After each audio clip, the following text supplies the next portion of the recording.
Assalamualaikum warahmatullahi wabarakatuh. Perkenalkan, nama saya Raihan Fajan Pamungkas dengan NIM 64232050. Di sini saya akan membahas tentang manajemen krisis sumber daya manusia dan implikasi hukum studi kasus PHK massal dari PT Sumber Geraha Sejahtera SGS Jombang.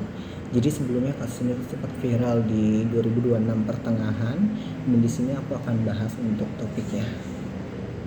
Baik, untuk yang pertama, latar belakang masalah.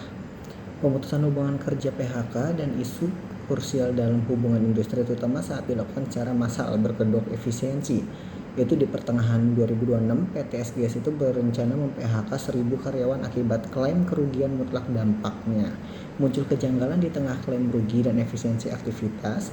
Produksi berjalan normal dan perusahaan terbukti merekrut tenaga outsourcing baru. Serikat Buruh SBJ menolak keras kebijakan pesangon 0,5 kali yang dicicil 10 kali secara sepihak. Nah, untuk itu kita mulai dari latar belakang masalah ya. Jadi pemutusan hubungan kerja atau PHK memang niscaya dalam siklus MSDM, namun menjadi sangat krusial ketika dilakukan secara massal dengan dalil efisiensi. Nah, sebelumnya kasus PTSG ini menjadi sorotan karena pada pertengahan 2026 mereka merencanakan PHK dengan kurang lebih 1.000 karyawan. Alasannya kerugian kumulatif akibat lesunya pasar ekspor. Namun di sini muncul kejanggalan ya yang memicu penolakan Serikat Buruh SBPJ. Di tengah klaim rugi ini, pabrik tetap berjalan normal seperti yang dibilang sebelumnya. Dan ironisnya mereka justru merekrut tenaga outsourcing baru. Lebih parah lagi, kebijakan pesangonnya 0,5 kali yang dicicil tetapkan secara sepihak.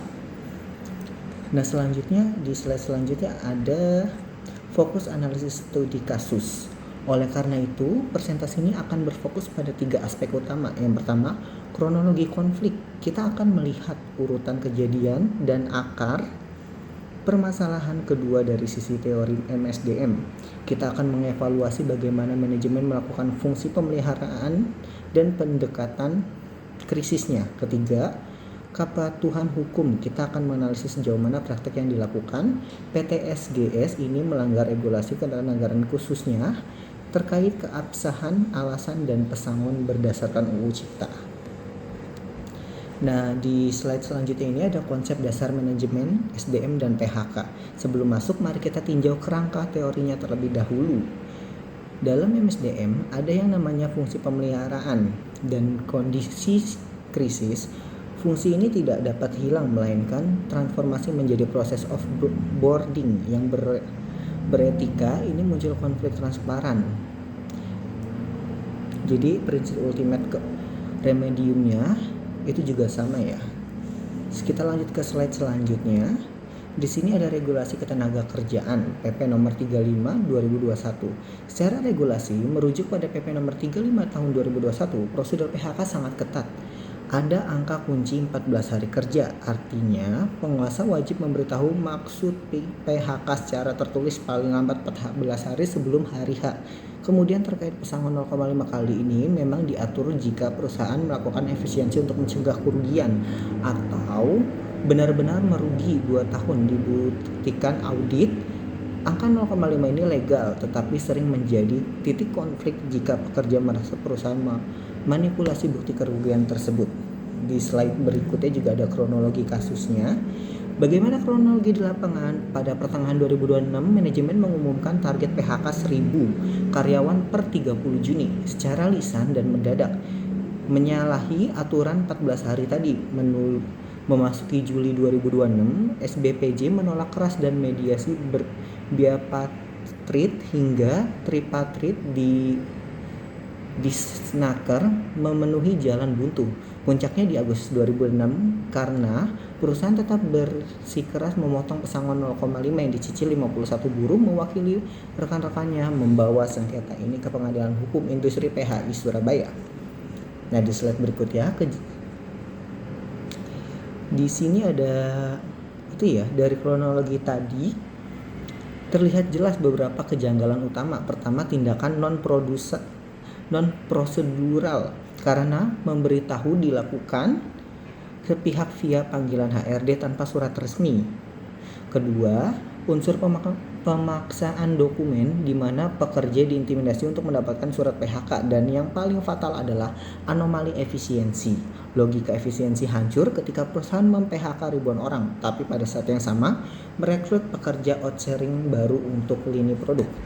Di slide selanjutnya ini ada analisis pelanggaran berbasis teori dan hukum. Jika kita sintesiskan, analisis PT-SGS telah melakukan 3 pelanggaran mendasar. 1. Gagalnya fungsi MSDM.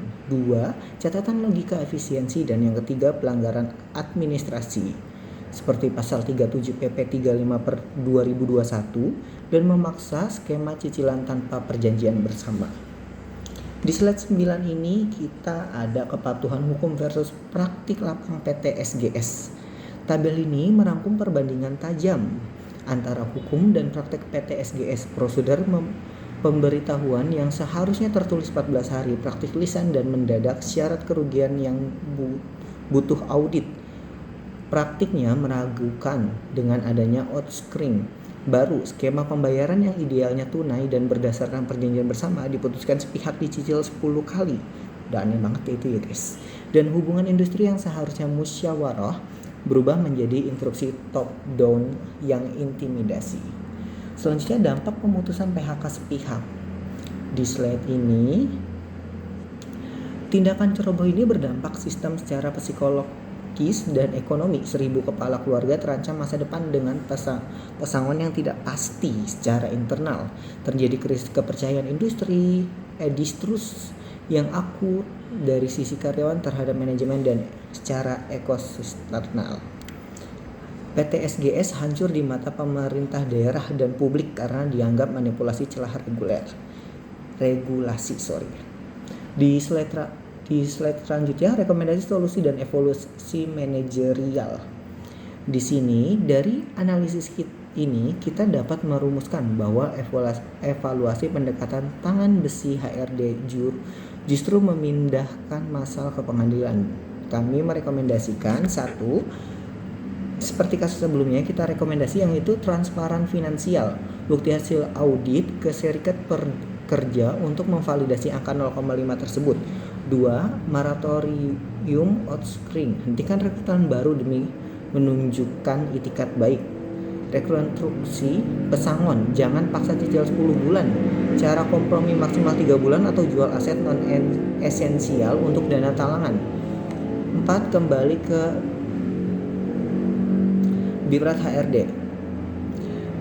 HRD harus kembali berfungsi sebagai fasilitator, bukan eksekutor yang intimidatif.